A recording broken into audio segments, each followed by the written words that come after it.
자, 안녕하세요, 여러분. 자, 오늘은 2022년도 보건 기출 문제를 시작할 건데요. 자, 기존에 21년도하고 올해 22년도를 비교했을 경우에는 예전에는 우리가 관연도, 옛날에 나왔던 기출 문제 위주로 나왔다고 하면은 아마도 21년도부터 특히 22년도 같은 경우에는 그 내용에 대한 전반적인 이해를 못했을 경우에는 좀 접근하기가 어렵다라는 거. 그리고 합격률 또한 50%가 아닌 계속 40% 중반대를 유지를 하고 있다라는 거는 그만큼 문제가 많이 공개된 상황에서도 계속해서 문제가 어렵게 나오고 있던 추세라고 볼 수가 있습니다. 그래서 우리 여러분들이 공부를 하실 때 웬만하면은 암기 위주보다는 내용에 대한 이해를 좀 하시는 게 합격하는데 수월하지 않을까 생각이 듭니다. 자, 그러면은 우리 그 교육생들이 복원해준 문제를 가지고 지금부터 22년도 나왔던 기출 문제를 1과 2를 가지고 한번 해보도록 하겠습니다. 첫 번째는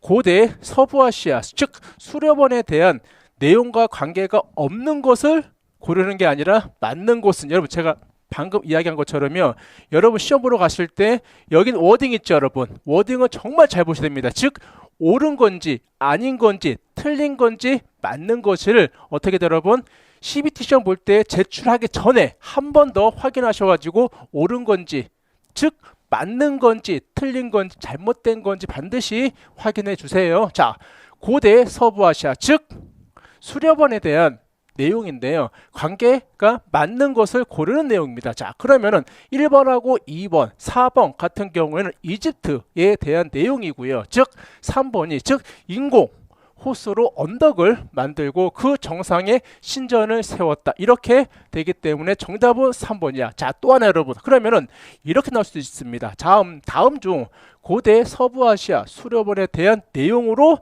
잘못된 것은 이렇게 나와. 어떻게 여러분? 얘가 인공이 아닌 자연으로 바뀌면서 나올 수도 있다라는 겁니다. 즉 수렵원에 대한, 즉 이 행인 헌팅 파크에 대한 부분에 대해서 여러분들이 이 인공인지 자연인지는 정확하게 알고 가셔야 될 것 같고요. 우리는 인공으로 호수와 언덕을 만들었다는 걸 반드시 암기하도록 하겠습니다. 두 번째 갈게요. 고대 그리스 아도니스 원에 대한 설명으로 적합한 것은 고릅니다. 즉 정답은 3번입니다. 즉 식물의 도입은 밀, 보리, 상추 등을 분해 식재를 했죠. 자, 그러면은 즉 그리스 아도니스 원은 아도니스라는 젊은 친구가 곰에게 찍힘을 당해서 여러 여인애들이 생각이 나가지고 어떠한 분의 형태를 만들고 거기에다가 여러 가지 화목류, 여러 가지 꽃을 심고 동상을 만들었죠, 여러분. 그런데 시험에서 나오는 건 뭡니까? 즉 아도니스 원에 대한 적합한 것이죠. 즉 식물의 도입은 그 분 안에, 포트 안에 무엇을 심었느냐? 바로 밀, 보리, 상추 등을 식재했다라는 겁니다. 그래서 우리는 이 밀, 보리, 상추라는 이 식물도 반드시 여러분들이 좀 암기하도록 하겠습니다. 이번에 나왔던 기출문제에서 즉 아도니스 원에 들어가는 분해 식재되는 식물이 아닌 것은 이렇게 나와서 하나, 둘, 셋, 하나가 오답으로 나왔기 때문입니다. 그래서 조금 더 깊게 들어가도록 하겠습니다. 세 번째입니다. 중국 고대 문헌 설문해자에 기술된 과일나무를 심는 곳을 의미하는 용어. 과일나무, 즉 여러분 배웠지 않습니까? 우리 앞전에 원포유, 그 다음에 과체금, 반드시 저하고 이론 공부했을 때 원포유, 과체금을 중국 처음에 시작할 때 말씀을 드렸어. 즉 원은 과일, 포는 채소, 유는 금수, 즉 동물이었습니다. 그래서 지금 나와 있는 거는 과일나무야. 즉 뭡니까 여러분? 즉 원이 되겠죠. 정답을 해서 2번 원이 되는 겁니다. 원포유 과체금을 암기했다고 하면은 아주 쉽게 풀 수 있는 내용이라는 거 넘어갑니다.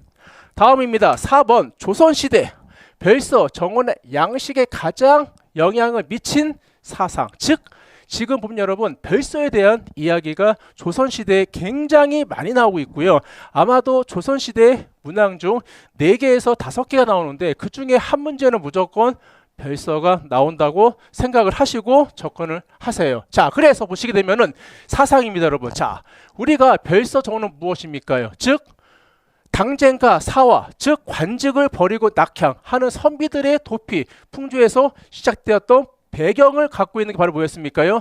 별서 정원이에요. 그러면은 우리가 첫 번째 나와 있는 풍수, 지리사상, 유교, 신성, 불교, 당연히 조선시대는 불교하고는 관련성이 없습니다. 그러면은 하나, 둘, 셋, 1번, 2번, 3번 중에 하나인데, 즉 유교 사상으로 인해서 별서가 만들어졌기 때문에 정답은 2번이 되는 거고요. 또 하나 여러분, 자 그러면은 우리나라 3대 별서가 있는데 그 중에서 시험 문제 단골로 나오는 별서는 뭐였습니까? 여기 있는 소세원입니다.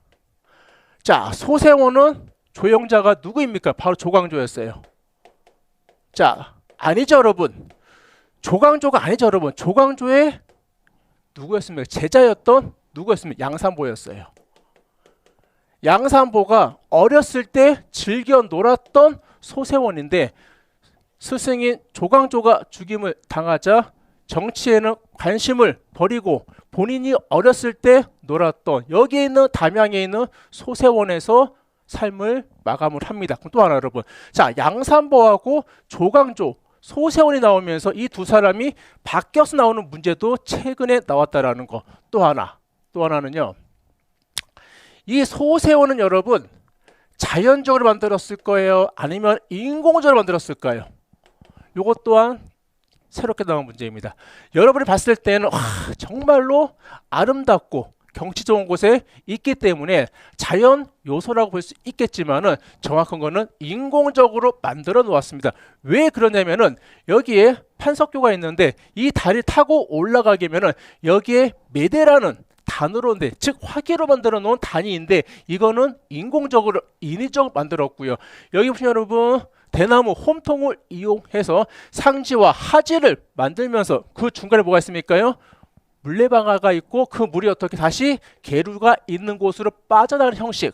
자, 그래서 제가 지금 여러분 별서 정원에 영향을 미친 사상을 이야기하는데 이게 왜 중요하냐, 즉 소서원에 대해서 문제 유형이 여러 가지로 나오기 때문에 좀 여러분들이 깊게 보고 가는 것도 좋을 것 같습니다.